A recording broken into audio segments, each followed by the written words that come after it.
بسم اللہ الرحمن الرحیم۔ سن 11 نبی اکرم صلی اللہ علیہ وسلم حج کے دنوں میں گھر سے نکلے۔ وہ رجب کا مہینہ تھا۔ عرب حج سے پہلے مختلف رسموں اور میلوں میں شریک ہونے کے لیے مکہ پہنچا کرتے تھے۔ چنانچہ اس سال بھی آپ صلی اللہ علیہ وسلم مختلف قبیلوں سے ملنے کے لیے نکلے تھے۔ آپ صلی اللہ علیہ وسلم عقبہ کے مقام پر پہنچے۔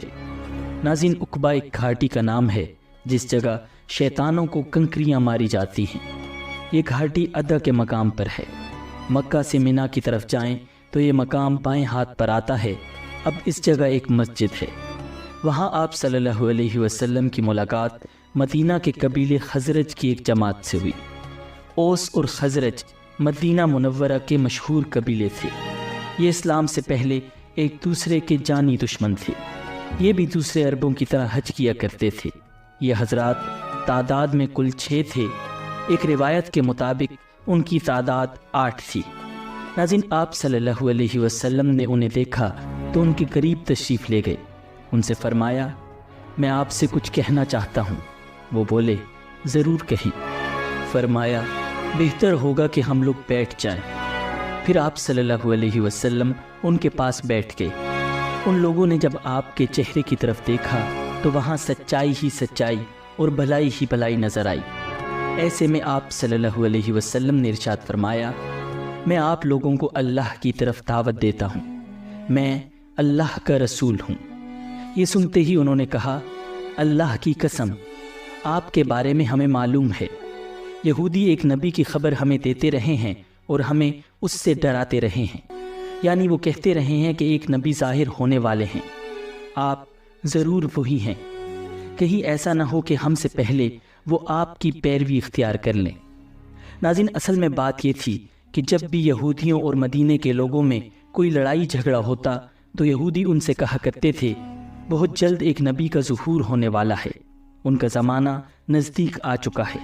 ہم اس نبی کی پیروی کریں گے اور ان کے جھنڈے تلے اس طرح تمہارا قتل عام کریں گے جیسے قوم عاد اور قوم ارم کا ہوا تھا۔ ان کا مطلب یہ تھا کہ ہم تمہیں نیست و نابود کر دیں گے۔ اسی بنیاد پر مدینے کے لوگوں کو آپ صلی اللہ علیہ وسلم کے ظہور کے بارے میں معلوم تھا، اور اسی بنیاد پر انہوں نے فوراً آپ صلی اللہ علیہ وسلم کی بات مان لی۔ آپ صلی اللہ علیہ وسلم کی تصدیق کی اور مسلمان ہو گئے۔ ناظرین، پے در پے ناکامیوں کے بعد یہ بہت زبردست کامیابی تھی، اور پھر یہ کامیابی تاریخی اعتبار سے بھی بہت بڑی ثابت ہوئی۔ اس بیعت نے تاریخ کے دھارے کو موڑ کر رکھ دیا۔ گویا اللہ تعالیٰ نے ان کے ذریعے ایک زبردست خیر کا ارادہ فرمایا تھا۔ اسلام قبول کرتے ہی انہوں نے عرض کیا، ہم اپنی قوم اوس اور خزرج کو اس حالت میں چھوڑ کر آئے ہیں کہ ان کے درمیان زبردست جنگ جاری ہے، اس لیے اگر اللہ تعالیٰ آپ کے ذریعے ان سب کو ایک کر دے تو یہ بہت ہی اچھی بات ہوگی۔ ناظرین، اوس اور خزرج 2 سگے بھائیوں کی اولاد تھے۔ پھر ان میں دشمنی ہو گئی۔ لڑائیوں نے اس قدر طول کھینچا کہ 120 سال تک وہ نسل در نسل لڑتے رہے، قتل پر قتل ہوئے۔ اس وقت انہوں نے اپنی دشمنی کی طرف اشارہ کیا تھا، لہٰذا انہوں نے کہا، ہم اوس اور اپنے قبیلے کے دوسرے لوگوں کو بھی اسلام کی دعوت دیں گے۔ ہو سکتا ہے اللہ تعالیٰ آپ کے نام پر انہیں ایک کر دے۔ اگر آپ کی وجہ سے وہ ایک ہو گئے، ان کا کلمہ ایک ہو گیا، تو پھر آپ سے زیادہ قابل عزت اور عزیز کون ہوگا؟ نبی اکرم صلی اللہ علیہ وسلم نے ان کی بات کو پسند فرمایا۔ پھر یہ حضرات حج کے بعد مدینہ منورہ پہنچے۔ اگلے سال قبیلہ خزرج کے 10 اور قبیلہ اوس کے 2 آدمی مکہ آئے۔ ان میں سے 5 وہ تھے جو پچھلے سال عقبہ میں آپ صلی اللہ علیہ وسلم سے مل کر گئے تھے۔ ان لوگوں سے بھی آپ صلی اللہ علیہ وسلم نے بیعت لی۔ آپ صلی اللہ علیہ وسلم نے ان کے سامنے سورۃ النساء کی آیات تلاوت فرمائیں۔ بیعت کے بعد جب یہ لوگ واپس مدینہ منورہ جانے لگے تو آپ صلی اللہ علیہ وسلم نے ان کے ساتھ حضرت عبداللہ ابن ام مکتوم رضی اللہ تعالیٰ عنہ کو بھیجا۔ آپ صلی اللہ علیہ وسلم نے حضرت ابو مصعب بن عمیر رضی اللہ تعالیٰ عنہ کو بھی ان کے ساتھ بھیجا تاکہ وہ نئے مسلمانوں کو دین سکھائیں، قرآن کی تعلیم دیں۔ ناظرین، انہیں قاری کہا جاتا ہے۔ یہ مسلمانوں میں سب سے پہلے آدمی ہیں جنہیں قاری کہا گیا۔ حضرت مصعب بن عمیر رضی اللہ تعالیٰ عنہ نے وہاں کے مسلمانوں کو نماز پڑھانا شروع کی۔ سب سے پہلا جمعہ بھی انہوں نے ہی پڑھایا۔ جمعہ کی نماز اگرچہ مکہ میں فرض ہو چکی تھی، لیکن وہاں مشرکین کی وجہ سے مسلمان جمعہ کی نماز ادا نہیں کر سکتے تھے۔ سب سے پہلا جمعہ پڑھنے والوں کی تعداد 40 تھی۔ ناظرین، حضرت مصعب بن عمیر رضی اللہ تعالیٰ عنہ نے مدینہ منورہ میں دین کی تبلیغ شروع کی تو حضرت سعد بن معاذ اور ان کے چچا زاد بھائی حضرت اسید بن حذیر رضی اللہ تعالیٰ عنہ ان کے ہاتھ پر مسلمان ہو گئے۔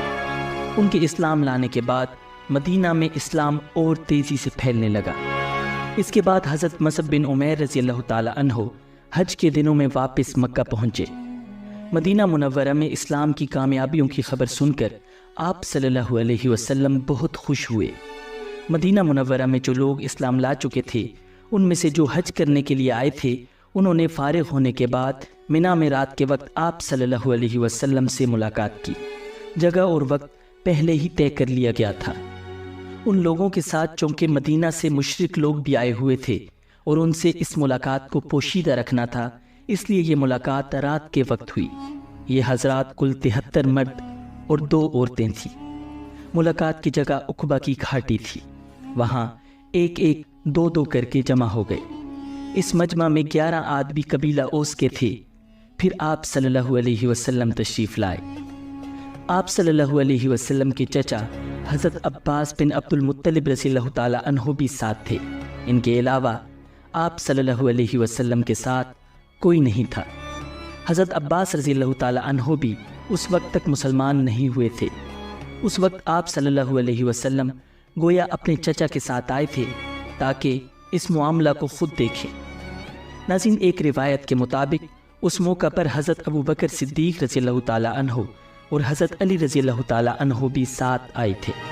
سب سے پہلے حضرت عباس رضی اللہ تعالیٰ عنہ نے ان کے سامنے تقریر کی۔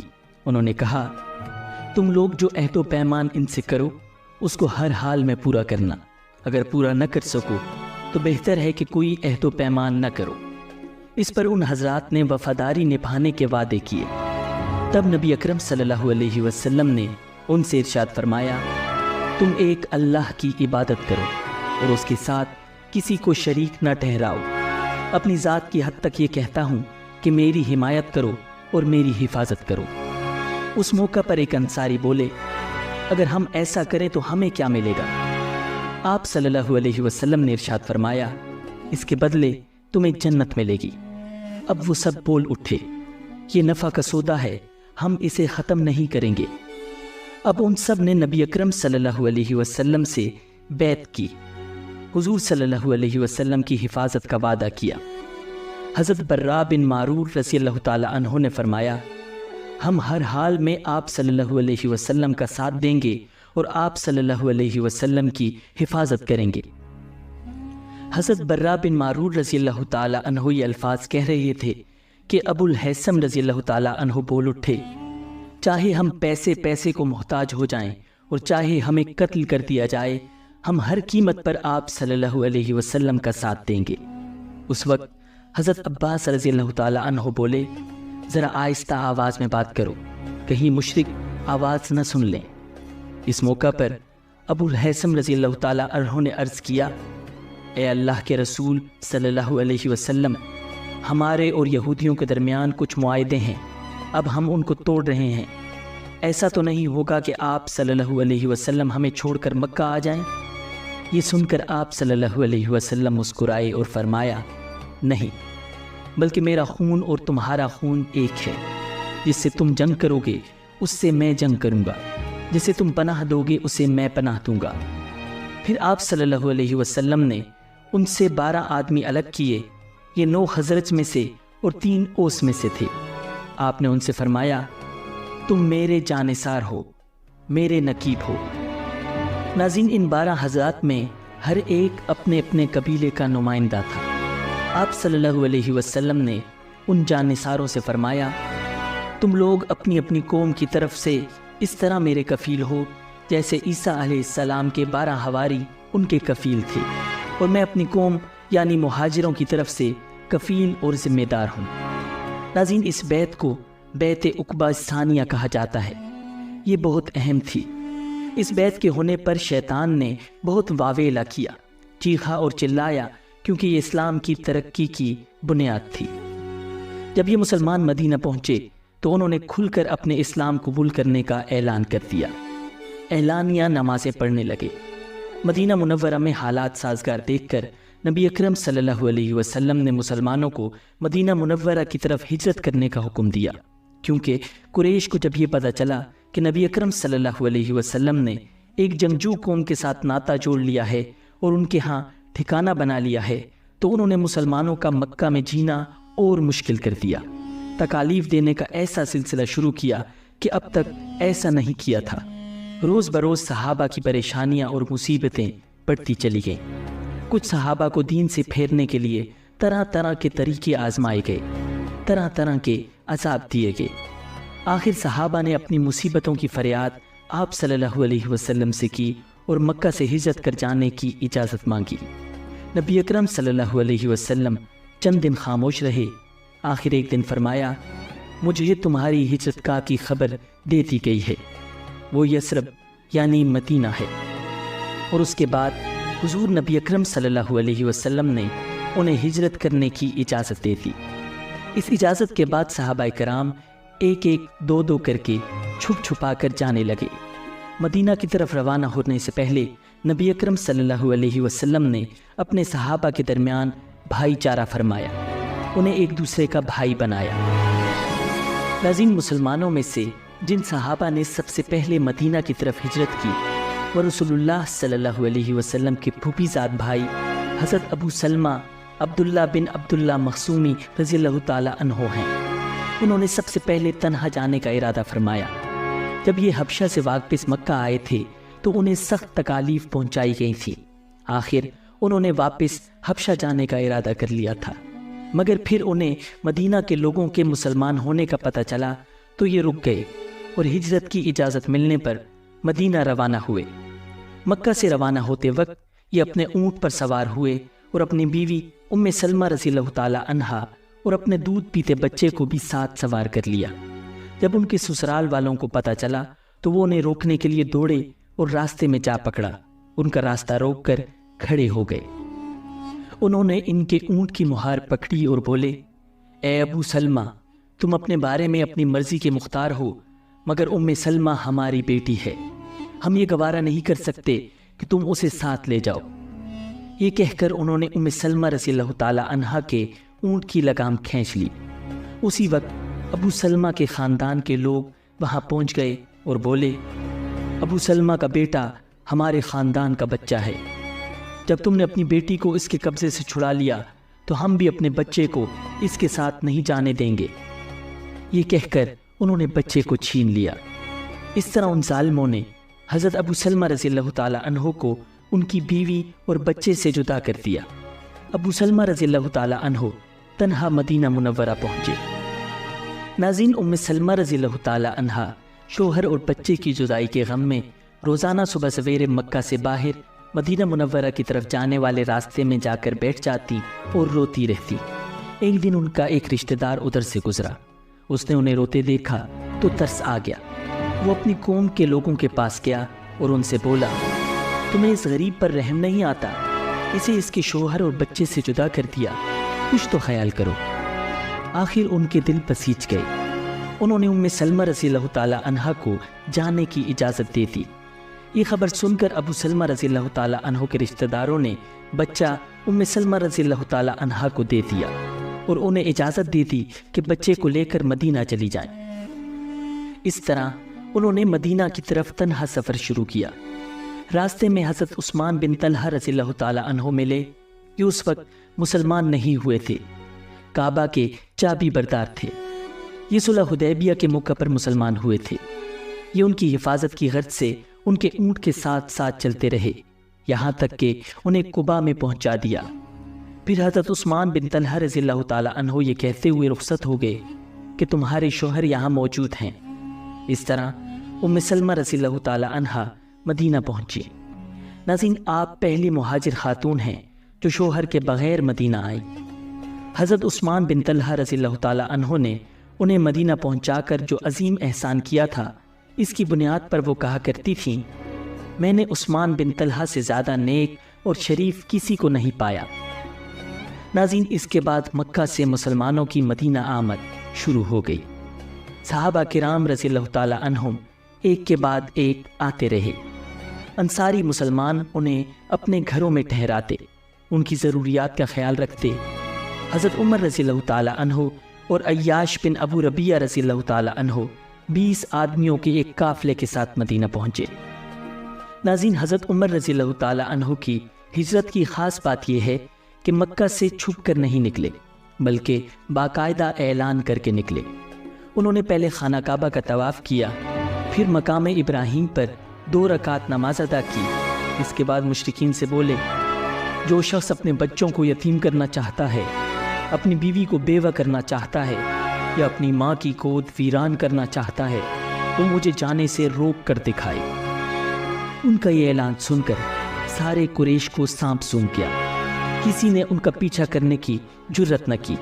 وہ بڑے وقار سے ان سب کے سامنے روانہ ہوئے۔ ناظرین، حضرت ابو بکر صدیق رضی اللہ تعالیٰ عنہ بھی ہجرت کی تیاری کر رہے تھے۔ ہجرت سے پہلے وہ آرزو کیا کرتے تھے کہ نبی اکرم صلی اللہ علیہ وسلم کے ساتھ وہ ہجرت کریں۔ وہ روانگی کی تیاری کر چکے تھے۔ ایک دن نبی اکرم صلی اللہ علیہ وسلم نے ان سے فرمایا، ابو بکر جلدی نہ کرو، امید ہے مجھے بھی اجازت ملنے والی ہے۔ چنانچہ حضرت ابو بکر رضی اللہ تعالیٰ عنہ رک گئے۔ انہوں نے ہجرت کے لیے 2 اونٹنیاں تیار کر رکھی تھی۔ انہوں نے ان دونوں کو 800 درہم میں خریدا تھا اور انہیں 4 ماہ سے کھلا پلا رہے تھے۔ مشرکین نے جب یہ دیکھا کہ مسلمان ہجرت کرتے جا رہے ہیں اور مدینہ کے رہنے والے بڑے جنگجو ہیں، وہاں مسلمان روز بروز طاقت پکڑتے چلے جائیں گے، تو انہیں خوف محسوس ہوا کہ اللہ کے رسول بھی کہیں مدینہ نہ چلے جائیں اور وہاں انصار کے ساتھ مل کر ہمارے خلاف جنگ کی تیاری نہ کرنے لگیں۔ تو وہ سب جمع ہوئے اور سوچنے لگے کہ کیا قدم اٹھائیں۔ یہ قریش دار الندوہ میں جمع ہوئے تھے۔ دار الندوہ ان کے مشورہ کرنے کی جگہ تھی۔ یہ پہلا پختہ مکان تھا جو مکہ میں تعمیر ہوا۔ قریش کے اس مشورے میں شیطان بھی شریک ہوا۔ وہ انسانی شکل میں آیا تھا اور ایک بوڑھے کے روپ میں تھا۔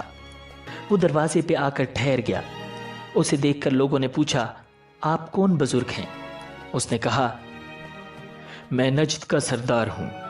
آپ لوگ جس غرض سے یہاں جمع ہوئے ہیں، میں بھی اسی کے بارے میں سن کر آیا ہوں، تاکہ لوگوں کی باتیں سنوں اور ہو سکے تو کوئی مفید مشورہ بھی دوں۔ ناظرین، اس پر قریشیوں نے اسے اندر بلا لیا۔ اب انہوں نے مشورہ شروع کیا۔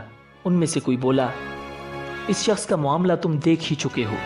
اللہ کی قسم، اب ہر وقت اس بات کا خطرہ ہے کہ اپنے نئے اور اجنبی مددگاروں کے ساتھ مل کر ہم پر حملہ کرے، لہٰذا مشورہ کر کے اس کے بارے میں کوئی ایک بات طے کر لو۔ وہاں موجود ایک شخص ابو البختری بن ہشام نے کہا، اسے بیڑیاں پہنا کر ایک کوٹری میں بند کر دو اور اس کے بعد کچھ عرصہ تک انتظار کرو، تاکہ اس کی بھی وہی حالت ہو جائے جو اس جیسے شاعروں کی ہو چکی ہے، اور یہ بھی انہی کی طرح موت کا شکار ہو جائے۔ اس پر شیطان نے کہا، ہرگز نہیں، یہ رائے بالکل غلط ہے۔ یہ خبر اس کے ساتھیوں تک پہنچ جائے گی، وہ تم پر حملہ کر دیں گے اور اپنے ساتھی کو نکال کر لے جائیں گے۔ اس وقت تمہیں پچھتانا پڑے گا، لہٰذا کوئی اور ترکیب سوچو۔ ناظرین، اب ان میں بحث شروع ہو گئی۔ اسود بن ربیعہ نے کہا، ہم اسے یہاں سے نکال کر جلا وطن کر دیتے ہیں، پھر یہ ہماری طرف سے کہیں بھی چلا جائے۔ اس پر نجدی یعنی شیطان نے کہا، یہ رائے بھی غلط ہے۔ تم دیکھتے نہیں اس کی باتیں کس قدر خوبصورت ہیں، کتنی میٹھی ہیں۔ وہ اپنا کلام سنا کر لوگوں کے دلوں کو موہ لیتا ہے۔ اللہ کی قسم، اگر تم نے اسے جلا وطن کر دیا تو تمہیں امن نہیں ملے گا۔ یہ کہیں بھی جا کر لوگوں کے دلوں کو موہ لے گا، پھر تم پر حملہ آور ہوگا اور تمہاری یہ ساری سرداری چھین لے گا، لہٰذا کوئی اور بات سوچو۔ اس پر ابو جہل نے کہا، میری ایک ہی رائے ہے اور اس سے بہتر رائے کوئی نہیں ہو سکتی۔ سب نے کہا، اور وہ کیا ہے؟ ابو جہل نے کہا، آپ لوگ ہر خاندان اور ہر قبیلے کا ایک ایک بہادر اور طاقتور نوجوان لیں، ہر ایک کو ایک ایک تلوار دیں، ان سب کو محمد پر حملہ کرنے کے لیے صبح سویرے بھیجیں، وہ سب ایک ساتھ اس پر اپنی تلواروں کا ایک بھرپور وار کریں، اس طرح اسے قتل کر دیں۔ اس سے ہوگا کہ اس کے قتل میں سارے قبیلے شامل ہو جائیں گے، لہٰذا محمد کے خاندان والوں میں اتنی طاقت نہیں ہوگی کہ وہ ان سب سے جنگ کریں، لہٰذا وہ خون بہا لینے پر آمادہ ہو جائیں گے، وہ ہم انہیں دے دیں گے۔ اس پر شیطان خوش ہو کر بولا، ہاں یہ ہے اعلیٰ رائے، میرے خیال میں اس سے اچھی رائے کوئی اور نہیں ہو سکتی۔ ناظرین، اس رائے کو سب نے منظور کر لیا۔ اللہ تعالیٰ نے فوراً جبریل علیہ السلام کو نبی اکرم صلی اللہ علیہ وسلم کے پاس بھیج دیا۔ انہوں نے عرض کیا، آپ روزانہ جس بستر پر سوتے ہیں آج اس پر نہ سوئیں۔ اس کے بعد انہوں نے مشرکین کی سازش کی خبر دی۔ چنانچہ سورہ انفال کی آیہ نمبر 30 میں اللہ رب العزت نے ارشاد فرمایا، وَإِذْ يَمْكُرُ بِكَ الَّذِينَ كَفَرُوا لِيُثْبِتُوكَ أَوْ يَقْتُلُوكَ أَوْ يُخْرِجُوكَ وَيَمْكُرُونَ وَيَمْكُرُ اللَّهُ وَاللَّهُ خَيْرُ الْمَاكِرِينَ۔ اور اے پیغمبر، وہ وقت یاد کرو جب کافر لوگ تمہارے خلاف منصوبے بنا رہے تھے کہ تمہیں گرفتار کر لیں یا تمہیں قتل کر دیں یا تمہیں وطن سے نکال دیں۔ وہ اپنے منصوبے بنا رہے تھے اور اللہ اپنا منصوبہ بنا رہا تھا، اور اللہ سب سے بہتر منصوبہ بنانے والا ہے۔ غرض جب رات 1/3 گزر گئی تو مشرکین کا ٹولہ حضور اکرم صلی اللہ علیہ وسلم کے گھر تک پہنچ کر چھپ گیا۔ وہ انتظار کرنے لگا کہ کب وہ سوئیں اور وہ سب یکدم ان پر حملہ کر دیں۔ ان کفار کی تعداد 100 تھی۔ ادھر حضور نبی اکرم صلی اللہ علیہ وسلم نے حضرت علی رضی اللہ تعالی عنہ سے فرمایا، تم میرے بستر پر سو جاؤ اور میری یمنی چادر اوڑھ لو۔ پھر آپ صلی اللہ علیہ وسلم نے حضرت علی رضی اللہ تعالی عنہ کو تسلی دیتے ہوئے فرمایا، تمہارے ساتھ کوئی ناخوشگوار واقعہ پیش نہیں آئے گا۔ ناظرین، مشرکوں کے جس گروہ نے آپ صلی اللہ علیہ وسلم کے گھر کو گھیر رکھا تھا، ان میں حکیم بن ابو العاص، عقبہ بن ابی معیط، نصر بن حارث، اسید بن خلف، زمع بن اسود اور ابو جہل بھی شامل تھے۔ ابو جہل اس وقت دبی آواز میں اپنے ساتھیوں سے کہہ رہا تھا، محمد کہتا ہے اگر تم اس کے دین کو قبول کر لوگے تو تمہیں عرب اور عجم کی بادشاہت مل جائے گی، اور مرنے کے بعد تمہیں دوبارہ زندگی عطا ہو جائے گی، اور وہاں تمہارے لیے ایسی جنتیں ہوں گی، ایسے باغات ہوں گے جیسے اردن کے باغات ہیں۔ لیکن اگر تم میری پیروی نہیں کرو گے تو تم سب تباہ ہو جاؤ گے، مرنے کے بعد دوبارہ زندہ کیے جاؤ گے تو تمہارے لیے وہاں جہنم کی آگ تیار ہوگی، اس میں تمہیں جلایا جائے گا۔ نبی اکرم صلی اللہ علیہ وسلم نے اس کے یہ الفاظ سن لیے۔ آپ یہ کہتے ہوئے گھر سے نکلے، ہاں میں یقیناً یہ بات کہتا ہوں۔ ناظرین، اس کے بعد آپ صلی اللہ علیہ وسلم نے اپنی مٹھی میں کچھ مٹی اٹھائی اور سورہ یاسین کی ابتدائی آیات کی تلاوت شروع کر دی۔ ان آیات کی برکت سے اللہ تعالیٰ نے کفار کو وقتی طور پر اندھا کر دیا۔ وہ نبی اکرم صلی اللہ علیہ وسلم کو اپنے سامنے سے جاتے ہوئے نہ دیکھ سکے۔ نبی اکرم صلی اللہ علیہ وسلم نے جو مٹی پھینکی تھی وہ ان سب کے سروں پر گری، کوئی ایک بھی ایسا نہ بچا جس پر وہ مٹی نہ گری ہو۔ جب قریش کو پتہ چلا کہ نبی اکرم صلی اللہ علیہ وسلم ان کے سروں پر خاک ڈال کر جا چکے تو وہ سب گھر کے اندر داخل ہوئے۔ آپ صلی اللہ علیہ وسلم کے بستر پر حضرت علی رضی اللہ تعالی عنہ چادر اوڑھے سو رہے تھے۔ یہ دیکھ کر وہ بولے، خدا کی قسم، یہ تو اپنی چادر اوڑھے سو رہے ہیں۔ لیکن جب چادر الٹی گئی تو بستر پر حضرت علی رضی اللہ تعالی عنہ نظر آئے۔ مشرکین حیرت زدہ رہ گئے۔ انہوں نے حضرت علی رضی اللہ تعالی عنہ سے پوچھا، تمہارے نبی کہاں ہیں؟ مگر انہوں نے کچھ نہ بتایا۔ تو وہ حضرت علی رضی اللہ تعالی عنہ کو مارتے ہوئے باہر لے آئے اور مسجد حرام تک لائے۔ کچھ دیر تک انہوں نے انہیں روکے رکھا، پھر چھوڑ دیا۔ اب نبی اکرم صلی اللہ علیہ وسلم کو ہجرت کے سفر پر روانہ ہونا تھا۔ انہوں نے حضرت جبریل علیہ السلام سے پوچھا، میرے ساتھ دوسرا ہجرت کرنے والا کون ہوگا؟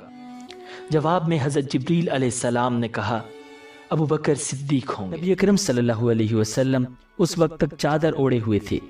اسی حالت میں حضرت ابو بکر صدیق رضی اللہ تعالی عنہ کے گھر پہنچے، دروازے پر دستک دی تو حضرت اسماء رضی اللہ تعالی عنہا نے دروازہ کھولا اور حضور صلی اللہ علیہ وسلم کو دیکھ کر اپنے والد حضرت ابو بکر صدیق رضی اللہ تعالی عنہ کو بتایا کہ رسول اللہ صلی اللہ علیہ وسلم آئے ہیں اور چادر اوڑے ہوئے ہیں۔ یہ سنتے ہی ابو بکر صدیق رضی اللہ تعالی عنہ بول اٹھے، اللہ کی قسم، اس وقت آپ صلی اللہ علیہ وسلم یقیناً کسی خاص کام سے تشریف لائے ہیں۔ پھر انہوں نے آپ صلی اللہ علیہ وسلم کو اپنی چارپائی پر بٹھایا۔ آپ صلی اللہ علیہ وسلم نے ارشاد فرمایا، دوسرے لوگوں کو یہاں سے اٹھا دو۔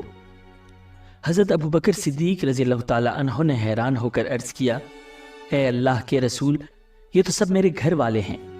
اس پر آپ صلی اللہ علیہ وسلم نے ارشاد فرمایا، مجھے ہجرت کی اجازت مل گئی ہے۔ ابو بکر صدیق رضی اللہ تعالی عنہ فوراً بول اٹھے، میرے ماں باپ آپ پر قربان، کیا میں آپ کے ساتھ جاؤں گا؟ جواب میں حضور صلی اللہ علیہ وسلم نے ارشاد فرمایا، ہاں تم میرے ساتھ جاؤ گے۔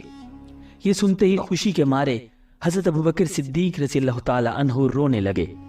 حضرت عائشہ صدیقہ رضی اللہ تعالی عنہ فرماتی ہیں، میں نے اپنے والد کو روتے دیکھا تو بہت حیران ہوئی، اس لیے کہ میں اس وقت تک نہیں جانتی تھی کہ انسان خوشی کی وجہ سے بھی رو سکتا ہے۔ پھر حضرت ابو بکر صدیق رضی اللہ تعالی عنہ نے عرض کیا، اے اللہ کے رسول، آپ پر میرے ماں باپ قربان، آپ ان دونوں اونٹنیوں میں سے ایک لے لیں، میں نے انہیں اسی سفر کے لیے تیار کیا ہے۔ اس پر نبی اکرم صلی اللہ علیہ وسلم نے ارشاد فرمایا، میں یہ قیمت دے کر لے سکتا ہوں۔ یہ سن کر حضرت ابو بکر صدیق رضی اللہ تعالی عنہ رونے لگے اور عرض کیا، اے اللہ کے رسول، آپ پر میرے ماں باپ قربان، میں اور میرا سب مال تو آپ ہی کا ہے۔ نبی اکرم صلی اللہ علیہ وسلم نے ایک اونٹنی لے لی۔ ناظرین، بعض روایات میں آتا ہے کہ حضور صلی اللہ علیہ وسلم نے اونٹنی کی قیمت ادا کی تھی۔ اس اونٹنی کا نام قصوہ تھا۔ یہ آپ صلی اللہ علیہ وسلم کی وفات تک آپ کے پاس ہی رہی۔ حضرت ابو بکر صدیق رضی اللہ تعالی عنہ کی خلافت میں اس کی موت واقع ہوئی۔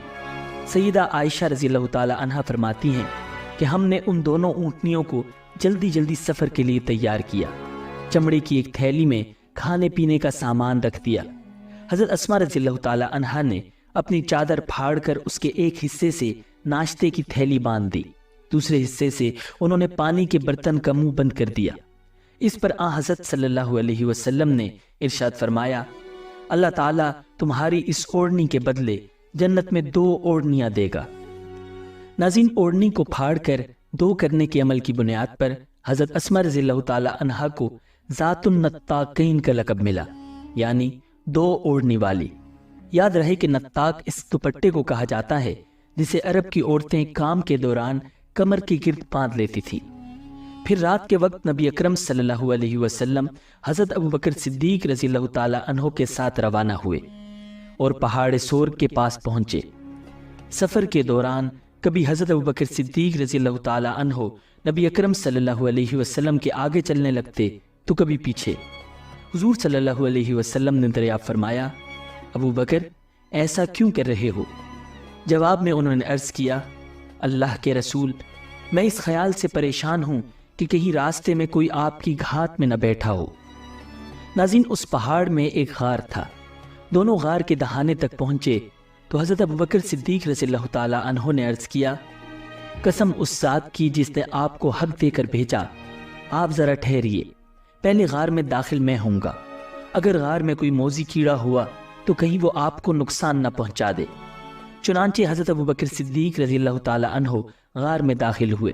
انہوں نے غار کو ہاتھوں سے ٹٹول کر دیکھنا شروع کیا۔ جہاں کوئی سوراخ ملتا اپنی چادر سے ایک ٹکڑا پھاڑ کر اس کو بند کر دیتے۔ اس طرح انہوں نے تمام سوراخ بند کر دیے، مگر ایک سوراخ رہ گیا اور اسی میں سانپ تھا۔ حضرت ابو بکر صدیق رضی اللہ تعالی عنہ نے اس سوراخ پر اپنی ایڑی رکھ دی۔ اس کے بعد نبی اکرم صلی اللہ علیہ وسلم غار میں داخل ہوئے۔ ادھر سانپ نے اپنے سوراخ پر ایڑی دیکھی تو اس پر ڈنک مارا۔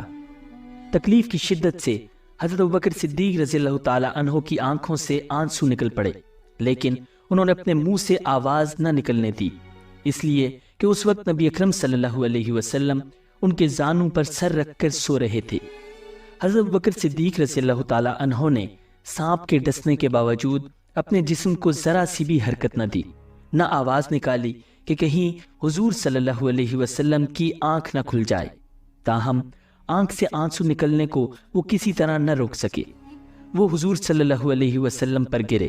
ان کے گرنے سے آپ صلی اللہ علیہ وسلم کی آنکھ کھل گئی۔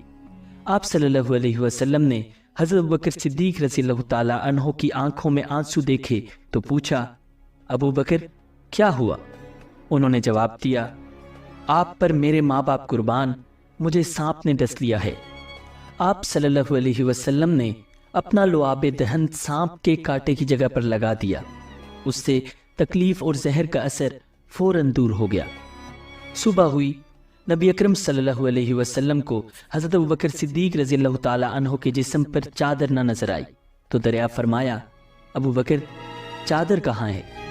انہوں نے فرمایا، اللہ کے رسول، میں نے چادر پھاڑ پھاڑ کر اس غار کے سوراخ بند کیے ہیں۔ آپ صلی اللہ علیہ وسلم نے دعا کے لیے ہاتھ اٹھا دیے اور فرمایا، اے اللہ، ابو بکر کو جنت میں میرا ساتھی بنانا۔ اسی وقت اللہ تعالیٰ نے وحی کے ذریعے خبر دی کہ آپ کی دعا قبول کر لی گئی ہے۔ ناظرین، ادھر قریش کے لوگ نبی اکرم صلی اللہ علیہ وسلم کی تلاش میں اس غار کے قریب آ پہنچے۔ ان میں سے چند ایک جلدی سے آگے بڑھ کر غار میں جھانکنے لگے۔ غار کے دہانے پر انہیں مکڑی کا جالا نظر آیا، ساتھ ہی 2 جنگلی کبوتر نظر آئے۔ اس پر ان میں سے ایک نے کہا، اس غار میں کوئی نہیں ہے۔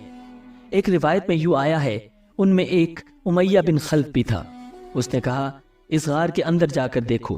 کسی نے جواب دیا، غار کے اندر جا کر دیکھنے کی کیا ضرورت ہے؟ غار کے منہ پر بہت جالے لگے ہوئے ہیں، اگر وہ اندر جاتے تو یہ جالے باقی نہ رہتے، نہ یہاں کبوتر کے انڈے ہوتے۔ حضرت ابوبکر صدیق رضی اللہ تعالی عنہ نے جب ان لوگوں کو غار کے دہانے پر دیکھا تو آپ رو پڑے اور دبی آواز میں بولے، اللہ کی قسم، میں اپنی جان کے لیے نہیں روتا، میں تو اس لیے روتا ہوں کہ کہیں یہ لوگ آپ کو تکلیف نہ پہنچائیں۔ اس پر نبی اکرم صلی اللہ علیہ وسلم نے ارشاد فرمایا، ابو بکر غم نہ کرو، اللہ ہمارے ساتھ ہے۔ اسی وقت اللہ تعالیٰ نے حضرت ابوبکر صدیق رضی اللہ تعالیٰ عنہ کے دل کو سکون بخش دیا۔ ان حالات میں ابوبکر صدیق رضی اللہ تعالیٰ عنہ کو پیاس محسوس ہوئی۔ انہوں نے نبی اکرم صلی اللہ علیہ وسلم سے اس کا ذکر کیا تو آپ نے ارشاد فرمایا، اس غار کے درمیان میں جاؤ اور پانی پی لو۔ صدیق اکبر رضی اللہ تعالیٰ عنہ اٹھ کر غار کے درمیان میں پہنچے۔ وہاں انہیں اتنا بہترین پانی ملا کہ شہد سے زیادہ میٹھا، دودھ سے زیادہ سفید اور مشک سے زیادہ خوشبو والا تھا۔ انہوں نے اس میں سے پانی پیا۔ جب وہ واپس آئے تو نبی اکرم صلی اللہ علیہ وسلم نے ان سے فرمایا، اللہ تعالیٰ نے جنت کی نہروں کے نگران فرشتوں کو حکم فرمایا کہ اس غار کے درمیان میں جنت الفردوس سے ایک چشمہ جاری کر دیں تاکہ تم اس میں سے پانی پی سکو۔ یہ سن کر حضرت ابوبکر صدیق رضی اللہ تعالی عنہ حیران ہوئے اور عرض کیا، کیا اللہ کے نزدیک میرا اتنا مقام ہے؟ آپ صلی اللہ علیہ وسلم نے ارشاد فرمایا، ہاں، بلکہ اے ابو بکر اس سے بھی زیادہ ہے۔ قسم ہے اس ذات کی جس نے مجھے حق کے پیغام کے ساتھ نبی بنا کر بھیجا، وہ شخص جو تم سے بغض رکھے جنت میں داخل نہیں ہوگا۔ غرض قریش مایوس ہو کر غار سور سے ہٹ آئے اور ساحلی علاقوں کی طرف چلے گئے۔ ساتھ ہی انہوں نے اعلان کر دیا، جو شخص محمد یا ابو بکر کو گرفتار کرے یا قتل کرے اسے 100 اونٹ انعام میں دیے جائیں گے۔ آپ صلی اللہ علیہ وسلم اور حضرت ابوبکر صدیق رضی اللہ تعالی عنہ اس غار میں 3 دن تک رہے۔ اس دوران ان کے پاس حضرت ابوبکر صدیق رضی اللہ تعالی عنہ کے بیٹے عبداللہ رضی اللہ تعالی عنہ بھی آتے جاتے رہے۔ یہ اس وقت کم عمر تھے مگر حالات کو سمجھتے تھے۔ اندھیرا پھیلنے کے بعد یہ غار میں آ جاتے اور منہ اندھیرے فجر کے وقت وہاں سے واپس جاتے۔ اس سے قریش یہ خیال کرتے کہ انہوں نے رات اپنے گھر میں گزاری ہے۔ اس طرح قریش کے درمیان دن بھر جو باتیں ہوتی یہ ان کو سنتے اور شام کو نبی اکرم صلی اللہ علیہ وسلم کے پاس پہنچا کر بتا دیتے۔ ناظرین، حضرت ابوبکر صدیق رضی اللہ تعالی عنہ کے ایک غلام حضرت عامر بن فہیرہ رضی اللہ تعالی عنہ تھے۔ یہ پہلے طفیل نامی ایک شخص کے غلام تھے۔ جب یہ اسلام لے آئے تو طفیل نے ان پر ظلم ڈھانا شروع کیا۔ اس پر حضرت ابوبکر صدیق رضی اللہ تعالی عنہ نے اس سے انہیں خرید کر آزاد کر دیا۔ یہ حضرت ابوبکر رضی اللہ تعالی عنہ کی بکریاں چرایا کرتے تھے۔ یہ بھی ان دنوں غار تک آتے جاتے رہے۔ شام کے وقت اپنی لکڑیاں لے کر وہاں پہنچ جاتے اور رات کو وہیں رہتے۔ صبح منہ اندھیرے حضرت عبداللہ رضی اللہ تعالی عنہ کے جانے کے بعد یہ بھی وہاں سے اپنی بکریاں اسی راستے سے واپس لاتے تاکہ ان کے قدموں کے نشانات مٹ جائیں۔ ان 3 راتوں تک ان کا برابر یہی معمول رہا۔ یہ ایسا حضرت ابوبکر صدیق رضی اللہ تعالی عنہ کی ہدایت پر کرتے تھے۔ حضرت عبداللہ رضی اللہ تعالی عنہ کو بھی حضرت ابوبکر صدیق رضی اللہ تعالی عنہ نے یہی حکم دیا تھا کہ وہ دن بھر قریش کی باتیں سنا کریں اور شام کو انہیں بتا دیا کریں۔ عامر بن فہیرہ رضی اللہ تعالی عنہ کو ہدایت تھی کہ دن بھر بکریاں چرایا کریں اور شام کو غار میں ان کا دودھ پہنچایا کریں۔ حضرت ابوبکر صدیق رضی اللہ تعالی عنہ کی بیٹی اسما رضی اللہ تعالی عنہ بھی شام کے وقت ان کے لیے کھانا پہنچاتی تھی۔ ان 3 کے علاوہ اس غار کا پتہ کسی کو نہیں تھا۔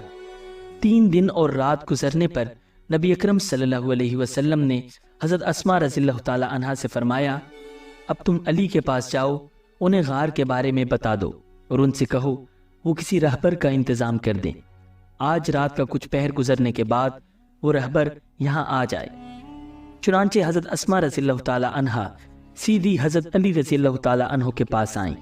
انہیں آپ صلی اللہ علیہ وسلم کا پیغام دیا۔ حضرت علی رضی اللہ تعالی عنہ نے فوراً اجرت کا ایک رہبر کا انتظام کیا۔ اس کا نام اریکت بن عبداللہ لیثی تھا۔ یہ رہبر رات کے وقت وہاں پہنچا۔ نبی اکرم صلی اللہ علیہ وسلم نے جو ہی اونٹ کے بلبلانے کی آواز سنی، آپ فوراً ابوبکر صدیق رضی اللہ تعالی عنہ کے ساتھ غار سے نکل آئے اور رہبر کو پہچان لیا۔ آپ صلی اللہ علیہ وسلم اور حضرت ابوبکر صدیق رضی اللہ تعالی عنہ اونٹوں پر سوار ہو گئے۔ اس سفر میں حضرت ابوبکر نے اپنے بیٹے حضرت عبداللہ کے ذریعے اپنے گھر سے وہ رقم بھی منگوا لی تھی جو وہاں موجود تھی۔ یہ رقم 4-5 ہزار درہم تھی۔ جب صدیق اکبر رضی اللہ تعالی عنہ مسلمان ہوئے تھے تو ان کے پاس 40-50 ہزار درہم موجود تھے۔ گویا کہ تمام دولت انہوں نے اللہ کے راستے میں خرچ کر دی تھی۔ جاتے وقت بھی گھر میں جو کچھ تھا منگوا لیا۔ ان کے والد ابو کہانہ رضی اللہ تعالی عنہ اس وقت تک مسلمان نہیں ہوئے تھے۔ ان کی بینائی ختم ہو گئی تھی۔ وہ گھر آئے تو اپنی پوتی حضرت اسما رضی اللہ تعالی عنہ سے کہنے لگے، میرا خیال ہے ابو بکر اپنی اور اپنے مال کی وجہ سے تمہیں مصیبت میں ڈال گئے ہیں۔ مطلب یہ تھا کہ جاتے ہوئے سارے پیسے لے گئے ہیں۔ یہ سن کر حضرت اسما رضی اللہ تعالی عنہ نے ارشاد فرمایا، نہیں بابا، وہ ہمارے لیے بڑی خیر و برکت چھوڑ گئے ہیں۔ حضرت اسما کہتی ہیں، اس کے بعد میں نے کچھ کنکر ایک تھیلی میں ڈالے اور ان کو طاق میں رکھ دیا۔ اس میں میرے والد اپنے پیسے رکھتے تھے۔ پھر اس تھیلی پر کپڑا ڈال دیا اور اپنے دادا کا ہاتھ ان پر رکھتے ہوئے میں نے کہا، یہ دیکھیے روپے یہاں رکھے ہیں۔ ابو کہانہ رضی اللہ تعالی عنہ نے اپنا ہاتھ رکھ کر محسوس کیا اور بولے، اگر وہ یہ مال تمہارے لیے چھوڑ گئے ہیں تب فکر کی کوئی بات نہیں، یہ تمہارے لیے کافی ہے۔ حالانکہ حقیقت یہ تھی کہ والد صاحب ہمارے لیے کچھ بھی نہیں چھوڑ کر گئے تھے۔ ناظرین، غار سے نکل کر نبی اکرم صلی اللہ علیہ وسلم اور حضرت ابوبکر صدیق رضی اللہ تعالی عنہ اونٹوں پر سوار ہوئے اور رہبر کے ساتھ سفر شروع کیا۔ حضرت عامر بن فہیرہ رضی اللہ تعالی عنہ بھی حضرت ابوبکر صدیق رضی اللہ تعالی عنہ کے ساتھ اسی اونٹ پر سوار تھے۔ غرض یہ مختصر سا قافلہ روانہ ہوا۔ رہبر انہیں ساحل سمندر کے راستے سے لے کر جا رہا تھا۔ راستے میں کوئی ملتا اور حضرت ابوبکر صدیق رضی اللہ تعالی عنہ سے پوچھتا کہ تمہارے ساتھ کون ہیں، تو آپ اس کے جواب میں فرماتے، میرے ساتھ میرے رہبر ہیں، یعنی میرے ساتھ مجھے راستہ دکھانے والے ہیں۔ ان کا مطلب تھا کہ یہ دین کا راستہ دکھانے والے ہیں، مگر پوچھنے والے اس گول مول جواب سے یوں سمجھتے یہ کوئی رہبر ہیں جو ساتھ جا رہے ہیں۔ حضرت ابوبکر صدیق رضی اللہ تعالی عنہ کے اس طرح جواب دینے کی وجہ یہ تھی کہ نبی اکرم صلی اللہ علیہ وسلم نے ہدایت دی تھی کہ لوگوں کو میرے پاس سے ٹالتے رہنا، یعنی اگر کوئی میرے بارے میں پوچھے تو تم یہی زمانی یعنی گول مول جواب دینا، کیونکہ نبی اکرم صلی اللہ علیہ وسلم کے لیے کسی صورت میں جھوٹ بولنا مناسب نہیں، چاہے کسی بھی لحاظ سے ہو۔ چنانچہ جو شخص بھی آپ صلی اللہ علیہ وسلم کے بارے میں سوال کرتا رہا، حضرت ابوبکر صدیق رضی اللہ تعالی عنہ یہی جواب دیتے رہے۔ چونکہ حضرت ابوبکر صدیق رضی اللہ تعالی عنہ ان راستوں سے اکثر تجارت کے لیے جاتے رہتے تھے، انہیں اکثر لوگ جانتے تھے۔ ان سے کسی نے یہ نہیں پوچھا کہ آپ کون ہیں۔ ناظرین، قریش نے یہ اعلان کر رکھا تھا کہ جو بھی نبی اکرم صلی اللہ علیہ وسلم اور حضرت ابوبکر صدیق رضی اللہ تعالی عنہ کی نشاندہی کرے گا، اسے انعام میں 100 اونٹنیاں دی جائیں گی۔ یہ اعلان سراقہ بن مالک رضی اللہ تعالی عنہ نے بھی سنا، جو اس وقت تک ایمان نہیں لائے تھے۔ سراقہ رضی اللہ تعالی عنہ خود اپنی کہانی ان الفاظ میں سناتے ہیں: میں نے یہ اعلان سنا ہی تھا کہ میرے پاس ساحلی بستی کا ایک آدمی آیا۔ اس نے کہا کہ اے سراقہ، میں نے کچھ لوگوں کو ساحل کے قریب جاتے دیکھا ہے، اور میرا خیال ہے کہ وہ محمد صلی اللہ علیہ وسلم اور ان کے ساتھی ہیں۔ مجھے بھی یقین ہو گیا کہ وہ نبی اکرم صلی اللہ علیہ وسلم اور ان کے ساتھی ہی ہو سکتے ہیں۔ چنانچہ میں اٹھا، گھر گیا اور اپنی باندی کو حکم دیا کہ میری گھوڑی نکال کر چپکے سے وادی میں پہنچا دے اور وہیں ٹھہر کر میرا انتظار کرے۔ اس کے بعد میں نے اپنا نیزہ نکالا اور اپنے گھر کے پچھلی طرف نکل کر وادی میں پہنچا۔ اس رازداری کا مقصد یہ تھا کہ میں اکیلا ہی کام کر ڈالوں اور 100 اونٹنیوں کا انعام حاصل کر لوں۔ میں نے اپنی زرہ بھی پہن لی تھی۔ پھر میں اپنی گھوڑی پر سوار ہو کر اس طرف روانہ ہوا۔ میں نے اپنی گھوڑی کو بہت تیز دوڑایا، یہاں تک کہ آخر کار میں نبی اکرم صلی اللہ علیہ وسلم سے کچھ فاصلے پر پہنچ گیا۔ لیکن اسی وقت میری گھوڑی کو ٹھوکر لگی، وہ منہ کے بل نیچے گری، میں بھی نیچے گرا۔ پھر گھوڑی اٹھ کر ہنہنانے لگی۔ میں اٹھا، میرے ترکش میں فال کے تیر تھے۔ یہ وہ تیر تھے جن سے عرب کے لوگ فال نکالتے تھے۔ ان میں سے کسی تیر پر لکھا ہوتا تھا کرو اور کسی پر لکھا ہوتا تھا نہ کرو۔ میں نے ان میں سے ایک تیر لیا اور فال نکالی، یعنی میں جاننا چاہتا تھا یہ کام کروں یا نہ کروں۔ فال میں انکار نکلا، یعنی یہ کام نہ کرو، لیکن یہ بات میری مرضی کے خلاف تھی۔ میں 100 اونٹنیوں کا انعام حاصل کرنا چاہتا تھا۔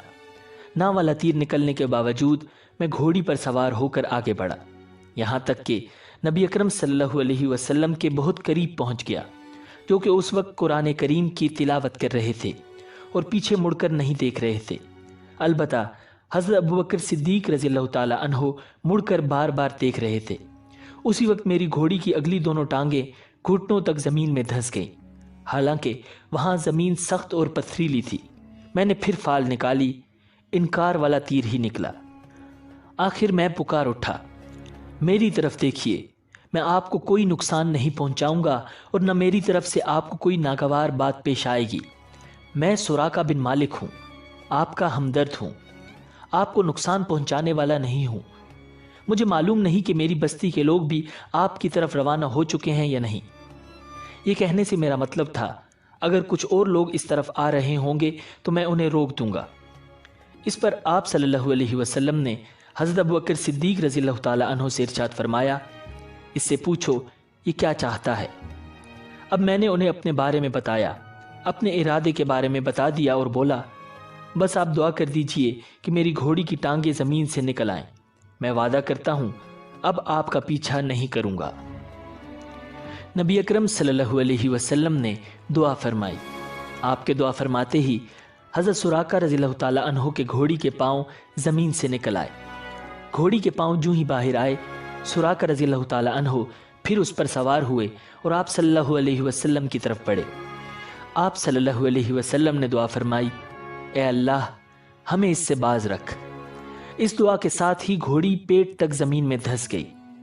اب انہوں نے کہا، اے محمد، میں قسم کھا کر کہتا ہوں مجھے اس مصیبت سے نجات دلا دیں، میں آپ کا ہمدرد ثابت ہوں گا۔ نبی اکرم صلی اللہ علیہ وسلم نے ارشاد فرمایا، اے زمین اسے چھوڑ دے۔ یہ فرمانا تھا کہ ان کی گھوڑی زمین سے نکل آئی۔ ناظرین، بعض تفاسیر میں لکھا ہے کہ سراقہ رضی اللہ تعالی عنہ نے 7 مرتبہ وعدہ خلافی کی، ہر بار ایسا ہی ہوا۔ بعض روایات میں ہے کہ ایسا 3 بار ہوا۔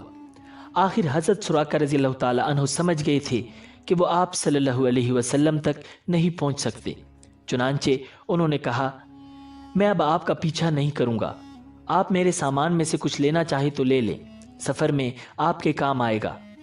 نبی اکرم صلی اللہ علیہ وسلم نے ان سے کچھ لینے سے انکار کر دیا اور فرمایا، تم بس اپنے آپ کو روکے رکھو اور کسی کو ہم تک نہ آنے دو۔ آپ صلی اللہ علیہ وسلم نے سراقہ رضی اللہ تعالیٰ عنہ سے یہ بھی فرمایا، اے سراقہ، اس وقت تمہارا کیا حال ہوگا جب تمہیں کسریٰ کے کنگن پہنائے جائیں گے۔ سراقہ رضی اللہ تعالیٰ عنہ یہ سن کر حیران ہوئے اور بولے، آپ نے کیا فرمایا؟ کسریٰ بادشاہ کے کنگن مجھے پہنائے جائیں گے؟ ارشاد فرمایا، ہاں ایسا ہی ہوگا۔ نبی اکرم صلی اللہ علیہ وسلم کی یہ حیرت انگیز پیشن گوئی تھی، کیونکہ اس وقت ایسا ہونے کا قطعاً کوئی امکان دور دور تک نہیں تھا۔ لیکن پھر ایک وقت آیا کہ حضرت سراقہ رضی اللہ تعالیٰ عنہ مسلمان ہوئے۔ حضرت عمر رضی اللہ تعالیٰ عنہ کے دور میں جب مسلمانوں کو فتوحات پر فتوحات ہوئیں اور ایران کے بادشاہ کسریٰ کو شکست فاش ہوئی، تو اس مال غنیمت میں کسریٰ کے کنگن بھی تھے۔ یہ کنگن حضرت عمر رضی اللہ تعالیٰ عنہ نے حضرت سراقہ رضی اللہ تعالیٰ عنہ کو پہنائے، اور اس وقت سراقہ رضی اللہ تعالیٰ عنہ کو یاد آیا کہ نبی اکرم صلی اللہ علیہ وسلم نے ہجرت کے وقت ارشاد فرمایا تھا، اے سراقہ، اس وقت تک تمہارا کیا حال ہوگا جب تمہیں کسریٰ کے کنگن پہنائے جائیں گے۔ ناظرین، اپنے ایمان لانے کی تفصیل سراقہ بن مالک رضی اللہ تعالیٰ عنہ یوں بیان کرتے ہیں کہ جب نبی اکرم صلی اللہ علیہ وسلم حنین اور طائف کے مارکوں سے فارغ ہو چکے تو میں ان سے ملنے کے لیے روانہ ہوا۔ ان سے میری ملاقات جارانہ کے مقام پر ہوئی۔ میں انصاری سواروں کے درمیان سے لشکر کے اس حصے کی طرف روانہ ہوا جہاں آپ صلی اللہ علیہ وسلم اپنی اونٹنی پر تشریف فرما تھے۔ میں نے نزدیک پہنچ کر عرض کیا، اے اللہ کے رسول، میں سراقہ ہوں۔ ارشاد فرمایا، قریب آ جاؤ۔ میں نزدیک چلا آیا اور پھر ایمان لے آیا۔ حضرت عمر رضی اللہ تعالیٰ عنہ نے کسریٰ کے کنگن مجھے پہناتے ہوئے فرمایا تھا، تمام تعریفیں اس ذات باری تعالیٰ کے لیے ہیں جس نے یہ چیزیں شاہ ایران کسریٰ بن ہرمز سے چھین لیں، جو یہ کہا کرتا تھا، میں انسانوں کا پروردگار ہوں۔ ناظرین، یہ سراقہ نبی اکرم صلی اللہ علیہ وسلم سے معافی ملنے کے بعد واپس پلٹے اور راستے میں جو بھی آپ صلی اللہ علیہ وسلم کی تلاش میں آتا ہوا انہیں ملا، یہ اسے یہ کہہ کر لوٹاتے رہے، میں اس طرف سے ہی ہو کر آ رہا ہوں، ادھر مجھے کوئی نہیں ملا، اور لوگ جانتے ہی ہیں مجھے راستوں کی کتنی پہچان ہے۔ غرض اس روز یہ قافلہ تمام رات چلتا رہا، یہاں تک کہ چلتے چلتے اگلے دن دوپہر کا وقت آ گیا۔ اب دور دور تک کوئی آتا جاتا نظر نہیں آ رہا تھا۔ ایسے میں سامنے ایک چٹان ابھری ہوئی نظر آئی، اس کا سایہ کافی دور تک پھیلا ہوا تھا۔ نبی اکرم صلی اللہ علیہ وسلم نے اس جگہ پر پڑاؤ ڈالنے کا ارادہ فرمایا۔ حضرت ابوبکر صدیق رضی اللہ تعالیٰ عنہ سواری سے اترے اور اپنے ہاتھوں سے جگہ کو صاف کرنے لگے تاکہ آپ صلی اللہ علیہ وسلم چٹان کے سائے میں سو سکیں۔ جگہ صاف کرنے کے بعد حضرت ابوبکر صدیق رضی اللہ تعالیٰ عنہ نے اپنی آستین وہاں بچھا دی اور عرض کیا، اللہ کے رسول، یہاں سو جائیے، میں پہرا دوں گا۔ نبی اکرم صلی اللہ علیہ وسلم سو گئے۔ ایسے میں حضرت ابوبکر صدیق رضی اللہ تعالیٰ عنہ نے ایک چرواہے کو چٹان کی طرف جاتے دیکھا، شاید وہ بھی سائے میں آرام کرنا چاہتا تھا۔ ابوبکر صدیق رضی اللہ تعالیٰ عنہ فوراً اس طرف مڑے اور اس سے بولے، تم کون ہو؟ اس نے بتایا، میں مکہ کا رہنے والا ایک چرواہا ہوں۔ حضرت ابوبکر صدیق رضی اللہ تعالیٰ عنہ بولے، کیا تمہاری بکریوں میں کوئی دودھ والی بکری ہے؟ جواب میں اس نے کہا، ہاں ہے۔ پھر وہ ایک بکری سامنے لایا، اپنے ایک برتن میں دودھ دہا اور حضرت ابوبکر صدیق رضی اللہ تعالیٰ عنہ کو دیا۔ وہ دودھ کا برتن اٹھائے آپ صلی اللہ علیہ وسلم کے پاس آئے، جو کہ اس وقت سو رہے تھے۔ انہوں نے آپ صلی اللہ علیہ وسلم کو جگانا مناسب نہ سمجھا، دودھ کا برتن لیے اس وقت تک کھڑے رہے جب تک آپ صلی اللہ علیہ وسلم جاگ نہیں گئے۔ حضرت ابوبکر صدیق رضی اللہ تعالیٰ عنہ نے دودھ میں پانی کی دھار ڈالی تاکہ وہ ٹھنڈا ہو جائے، پھر خدمت میں پیش کیا اور عرض کیا کہ دودھ پی لیجئے۔ آپ صلی اللہ علیہ وسلم نے دودھ نوش فرمایا اور پوچھا، کیا روانگی کا وقت ہو گیا؟ حضرت ابوبکر صدیق رضی اللہ تعالیٰ عنہ نے عرض کیا، جی ہاں، ہو گیا ہے۔ اب یہ قافلہ پھر روانہ ہوا۔ ابھی کچھ دور ہی گئے ہوں گے کہ ایک خیمہ نظر آیا۔ خیمے کے باہر ایک عورت بیٹھی تھی۔ یہ معبد رضی اللہ تعالی عنہا تھیں، جو اس وقت تک اسلام کی دعوت سے محروم تھی۔ ان کا نام عاتقہ تھا۔ یہ ایک بہادر اور شریف خاتون تھی۔ انہوں نے بھی آنے والوں کو دیکھ لیا۔ اس وقت معبد رضی اللہ تعالی عنہا کو یہ معلوم نہیں تھا کہ یہ چھوٹا سا قافلہ کن ہستیوں کا ہے۔ نزدیک آنے پر نبی اکرم صلی اللہ علیہ وسلم کو معبد رضی اللہ تعالی عنہا کے پاس ایک بکری کھڑی نظر آئی۔ وہ بہت ہی کمزور اور دبلی پتلی بکری تھی۔ آپ صلی اللہ علیہ وسلم نے معبد رضی اللہ تعالی عنہا سے دریافت کیا، کیا اس کے تھنوں میں دودھ ہے؟ معبد بولی، اس کمزور اور مریل بکری کے تھنوں میں دودھ کہاں سے آئے گا؟ آپ صلی اللہ علیہ وسلم نے ارشاد فرمایا، کیا تم مجھے اس کو دھونے کی اجازت دو گی؟ اس پر معبد رضی اللہ تعالی عنہا بولی، لیکن یہ تو ابھی ویسے بھی دودھ دینے والی نہیں ہوئی، آپ خود سوچئے یہ دودھ کس طرح دے سکتی ہے؟ میری طرف سے اجازت ہے، اگر اس سے آپ دودھ نکال سکتے ہیں تو نکال لیجئے۔ حضرت ابوبکر صدیق رضی اللہ تعالی عنہ اس بکری کو حضور اکرم صلی اللہ علیہ وسلم کے پاس لے آئے۔ آپ صلی اللہ علیہ وسلم نے اس کی کمر اور تھنوں پر ہاتھ پھیرا اور دعا کی، اے اللہ، اس بکری میں ہمارے لیے برکت عطا فرما۔ جو ہی آپ صلی اللہ علیہ وسلم نے یہ دعا مانگی، بکری کے تھن دودھ سے بھر گئے اور ان سے دودھ ٹپکنے لگا۔ یہ نظارہ دیکھ کر معبد رضی اللہ تعالی عنہا حیرت زدہ رہ گئیں۔ آپ صلی اللہ علیہ وسلم نے ارشاد فرمایا، ایک برتن لاؤ۔ حضرت معبد رضی اللہ تعالی عنہا ایک برتن اٹھا لائیں۔ وہ اتنا بڑا تھا کہ اس سے 8-10 آدمی سیراب ہو سکتے تھے۔ غرض حضور نبی اکرم صلی اللہ علیہ وسلم نے بکری کا دودھ نکالا۔ اس کے تھنوں میں بہت دودھ بھر گیا تھا۔ آپ صلی اللہ علیہ وسلم نے وہ دودھ پہلے معبد رضی اللہ تعالی عنہا کو دیا۔ انہوں نے خوب سیر ہو کر پیا۔ اس کے بعد ان کے گھر والوں نے پیا۔ آخر میں نبی اکرم صلی اللہ علیہ وسلم نے خود دودھ نوش فرمایا اور پھر ارشاد فرمایا، قوم کو پلانے والا خود سب سے بعد میں پیتا ہے۔ سب کے دودھ پی لینے کے بعد آپ صلی اللہ علیہ وسلم نے پھر بکری کا دودھ نکال کر معبد رضی اللہ تعالی عنہا کو دے دیا اور وہاں سے آگے روانہ ہوئے۔ شام کے وقت معبد رضی اللہ تعالی عنہا کے شوہر ابو معبد رضی اللہ تعالی عنہ لوٹے۔ وہ اپنی بکریوں کو چرانے کے لیے گئے ہوئے تھے۔ خیمے پر پہنچے تو وہاں بہت سا دودھ نظر آیا۔ دودھ دیکھ کر حیران ہو گئے۔ بیوی سے بولے، اے معبد، یہ یہاں دودھ کیسا رکھا ہے؟ گھر میں تو کوئی دودھ دینے والی بکری نہیں ہے۔ مطلب یہ تھا کہ یہاں جو بکری تھی وہ تو دودھ دے ہی نہیں سکتی تھی، پھر یہ دودھ کہاں سے آیا؟ حضرت معبد رضی اللہ تعالی عنہا بولی، آج یہاں سے ایک بہت مبارک شخص کا گزر ہوا تھا۔ یہ سن کر حضرت ابو معبد رضی اللہ تعالی عنہ اور حیران ہوئے، پھر بولے، ان کا حلیہ تو بتاؤ۔ جواب میں معبد رضی اللہ تعالی عنہا نے کہا، ان کا چہرہ نورانی تھا، ان کی آنکھیں ان کی لمبی پلکوں کے نیچے چمکتی تھیں، وہ گہری سیاہ تھی، ان کی آواز میں نرمی تھی، وہ درمیانے قد کے تھے، یعنی چھوٹے قد کے نہیں تھے، نہ بہت زیادہ لمبے تھے۔ ان کا کلام ایسا تھا جیسے کسی لڑی میں موتی پیرو دیے گئے ہوں۔ بات کرنے کے بعد جب خاموش ہوتے تھے تو ان پر باوقار سنجیدگی ہوتی تھی۔ اپنے ساتھیوں کو کسی بات کا حکم دیتے تھے تو وہ جلد از جلد اس کو پورا کرتے تھے۔ وہ انہیں کسی بات سے روکتے تھے تو فوراً رک جاتے تھے۔ وہ انتہائی خوش اخلاق تھے۔ ان کی گردن سے نور کی کرنیں پھوٹتی تھیں۔ ان کے دونوں ابرو ملے ہوئے تھے، بال نہایت سیاہ تھے۔ وہ دور سے دیکھنے پر نہایت شاندار اور قریب سے دیکھنے پر نہایت حسین و جمیل لگتے تھے۔ ان کی طرف نظر پڑتی تو پھر دوسری طرف ہٹ نہیں سکتی تھی۔ اپنے ساتھیوں میں وہ سب سے زیادہ حسین و جمیل اور باروب تھے، سب سے زیادہ بلند مرتبہ تھے۔ حضرت معبد رضی اللہ تعالی عنہا کا بیان کردہ حلیہ سن کر ان کے شوہر بولے، اللہ کی قسم، یہ حلیہ اور صفات تو انہی قریشی بزرگ کی ہیں۔ اگر میں اس وقت یہاں ہوتا تو ضرور ان کی پیروی اختیار کر لیتا، اور میں اب اس کی کوشش کروں گا۔